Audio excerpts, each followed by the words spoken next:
Mga guys, mag-gear oil change tayo sa ating Honda Click mga guys. So, ayan o. Ang ginagawa ko kasi every 5,000 kilometer na tinakbo. Ayun. Palit na tayo guys. So, gagamit lang kayo ng 12mm na socket. Ayan. Una, syempre, tanggalin nyo dito. Ito yung salinan guys.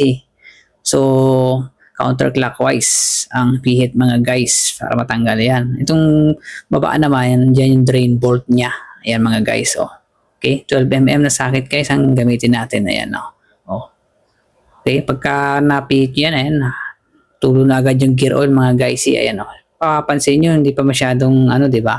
Okay pa siya pero ano yan, 5,000 kilometer ang tinakbo niyan. Okay. Ayan o. Di ba mga guys, importante i-maintain din natin ang ating mga gear oil. Ayan, itong mahabang bolt na yan, yan sa baba yan. Okay, itong sa taas na to, itong salinan niya is mas maiksi lang yan mga guys. Okay? O, di ba? Mas mahaba yung sa baba. Okay? Patuloyin lang natin ang husto guys. Pwede rin natin itagilid yung motor para talagang tanggal lahat ang mga lumang gear oil. Pag okay na siya, so ilagay na natin tong bolt. Ayan. Okay? Pagka kailangan nyo rin pala guys ng gear oil. Pro Honda yan. Lagay ko na lang dyan sa basket mga guys. Ha? Ayan. Okay? So, higpitan lang natin yan. Okay?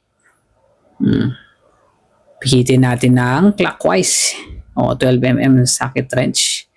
Okay, pagka mahigpit na yan, so pwede na natin magsalin mga guys. So yung iba kasi ang ginagawa is gumagamit pa ng yung hose, yung maliit na hose na sakto para talagang maisalin lahat ng gear oil. Pero sa akin kasi yung style ko, sinatagilid ko na lang mga guys yung motor o ganyan. Tapos yan, pisilin nyo lang maigi hanggang maubos. Ayan, pisilin nyo lang. Oh. Pero yun nga, pwedeng gumamit ng hose para talagang at least mailagay lahat yung gear oil. Ayan. Pero pagka sa akin kasi yan, tagilid ko lang na ganyan.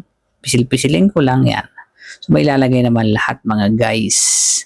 Okay. Depende sa inyo kung paano nyo sasalin. Okay. Pagka okay na, so yun, pwede nyo nang ibalik ang tornilyo guys. Huwag nyo kakalimutan yung ano niya, yung pinaka-gasket niya, ayan oh. Kasi para hindi mag-leak. Okay mga guys, so okay na, ganun lang kasimple ang mag gear oil change ng ating Honda Click, ano. Ayan, so